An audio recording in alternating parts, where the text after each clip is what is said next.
All right guys, so welcome to Acumen. मेरा नाम है doctor Uma Shankar Tripathi. UP triple S C JE के court case का क्या स्टेटस है।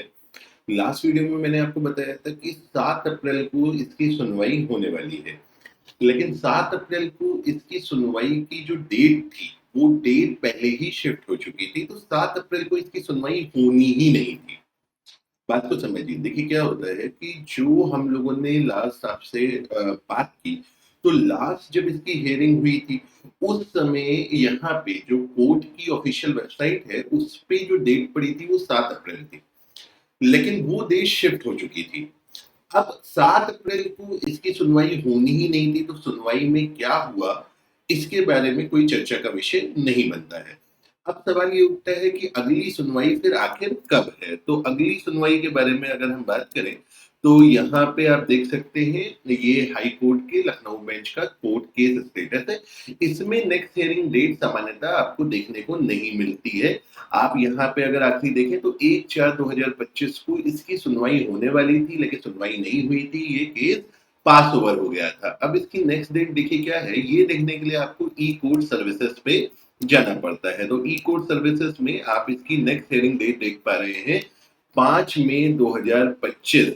तो इसकी अगली सुनवाई होने की जो संभावना है वो कब की है? वो है 5 मई 2025 को, यानी अप्रैल के महीने में इस केस की सुनवाई की डेट अभी नहीं लगी है। 5 मई 2025 को इस केस की सुनवाई होगी, और ये केस की जो भी सुनवाई होनी है, अगेन अभी ये डेट को हम एकदम फाइनल मान भी नहीं सकते। क्यों नहीं मान सकते? मैं आपको इसका वजह बताता हूँ। क्योंकि देखिए अभी ये क्या है, ये वाली जो वेबसाइट है, ये आपकी हाई कोर्ट ऑफ इंडिया, ये सारे हाई कोर्ट्स ऑफ इंडिया की कंबाइंड डेट होती है। तो जब भी कोई केस का स्टेटस होता है या कोर्ट की जो नेक्स्ट हियरिंग होती है, ये कंप्यूटर जनरेटेड डेट जो है वो आती है।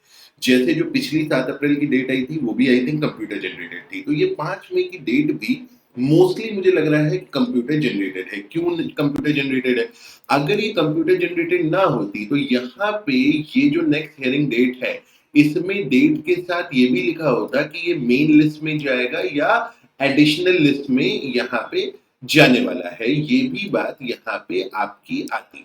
तो ये अभी तक यहाँ पे अपडेट नहीं हुआ, लेकिन एज ऑन टुडे अगर ऑफिशियल वेबसाइट देखें तो 5 मई 2025 की इसकी नेक्स्ट हियरिंग डेट जो है दिखा रहा है। तो हमें वही मान करके फिलहाल चलना है, और इसमें अगर कोई मान लीजिए डेट में चेंज आएगा, तो मैं आपको यहाँ पे चैनल के माध्यम से अपडेट देने की कोशिश करूंगा।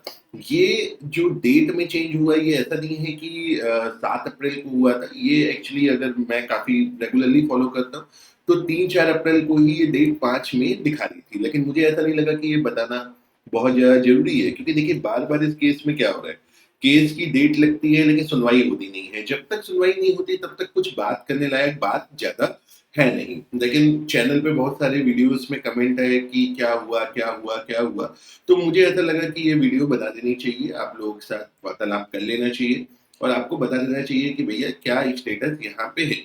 लेकिन अगेन मैं आप लोग को यही सुझाव दूंगा कि देखिए इसकी जब भी कोई हियरिंग होगी या कुछ भी सब्सटेंशियल होगा, जैसे अगर इस केस की स्टेटस आप देखें, ये stage of case for order बताता है। इसका टेक्निकली मतलब ये होता है कि अगर इसकी सुनवाई हुई, तो सुनवाई में कोई कंक्रीट डिसीजन आने की अच्छी संभावना हो सकती है।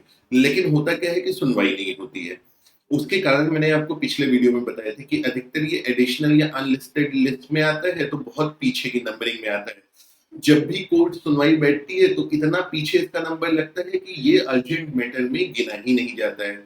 अभी जैसे पास ओवर का जो स्टेटस दिखा रहा है, पास ओवर कब होता है? अगर आप गूगल वगैरह पे सर्च करें, तो गूगल आपको बताएगा कि जैसे एडवोकेट नहीं प्रेजेंट है, या एडवोकेट किसी दूसरे कोर्ट में कोई और इम्पोर्टेंट मैटर में प्रेजेंट कर रहा है अपने आप को, तो उस समय जो एडवोकेट्स होते हैं वो पास ओवर डिमांड करते हैं कि भाई नेक्स्ट तिथि जो है इसको पास ओवर कर दिया जाए। तो पिछले 2 बार से इसके पास ओवर का स्टेटस बता रहे हैं। आई डोंट नो उसका क्या यहाँ पे रीजन है। अब कई लोग यहाँ पे ये सवाल पूछते हैं कि कब तक यहाँ पे नतीजा आ जाएगा। तो देखिए जब तक सुनवाई नहीं होगी, ये कह पाना या ये एक तरीके से इसकी कोई फोरकास्ट कर पाना कि कब तक ये रिजोल्यूशन हो जाएगा, वो ठीक नहीं है और ठीक भी नहीं है। और जो भी अगर ऐसा बोल रहा है कि भाई, जैसे मैं कई सारे वीडियोस को मतलब थंबनेल वगैरह देखता हूँ, तो ऐसा लगता है कि जैसे उनको कोर्ट के अंदर क्या हो रहा है, ये मतलब जज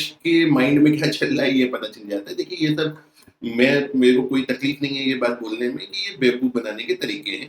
ठीक है, देखिए किसी को कुछ नहीं पता है। जो भी पता चलेगा वो ऑफिशियल वेबसाइट से ही पता चलेगा और उसी के आधार पे बात की जानी चाहिए। तो प्रेजेंट में जो भी स्टेटस है वो यही है जो सुप्रीम कोर्ट का लास्ट निर्देश था कि भैया अभी इसमें भर्ती नहीं कराई जा सकती, मतलब प्रक्रिया कराई जा सकती है लेकिन किसी को ज्वाइनिंग नहीं दी जा सकती। प्रक्रिया कराई जाएगी नहीं कराई जाएगी इसके ऊपर यूपी ट्रिपल एससी की तरफ से अभी तक कुछ भी अपडेट नहीं है कि वो क्या करेंगे क्या नहीं करेंगे। तो आज की डेट में सच्चाई यही है कि कब एग्जाम होगा किसी को नहीं पता। कोई कुछ भी आके कह दे कि भाई अब तक एग्जाम हो जाएगा, ये सब इमेजिनेशन की बातें हैं जिसको आप ख्याली पुलाव भी कह सकते हैं। तो ये सारे ख्याली पुलाव से मेरे को लगता है कि आपको सावधान रहना चाहिए, बच के रहना चाहिए। और जो भी सही अपडेट होगा वो आप ऑफिशियल वेबसाइट पे जाकर के खुद भी चेक कर सकते हैं, या अगर आपने हमारे चैनल को सब्सक्राइब किया होगा तो समय समय पे जब भी कुछ सब्सटेंशियल आता है इससे संबंधित हम आपको बताते हैं। और हर वीडियो की तरीके से मैं आपको आज की इस वीडियो में भी यही सलाह दूंगा एज अ टीचर कि आप अपनी तैयारी करते रहें। ठीक है, और जो एग्जाम हो रहे हैं उन पे फोकस करिए, कहीं इस कोर्ट केस के पीछे पड़ करके ऐसा ना हो कि आपकी बाकी एग्जाम्स की तैयारी कॉम्प्रोमाइज हो जाए।